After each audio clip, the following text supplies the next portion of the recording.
কিরে, রেজাল্ট কেমন হলো? বাবা, কাল রাতে 12 ফেল মুভিটা দেখলাম। 12 ফেল?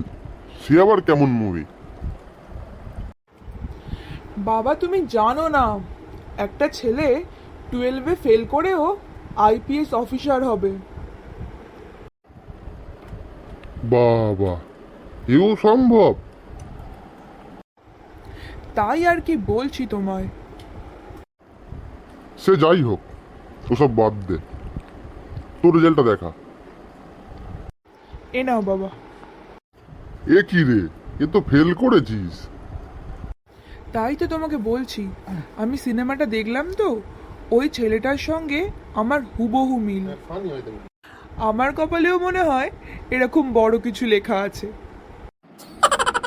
তবে রে হতচ্ছাড়া, বাবাকে বোকা বানানো। দাঁড়া তুই।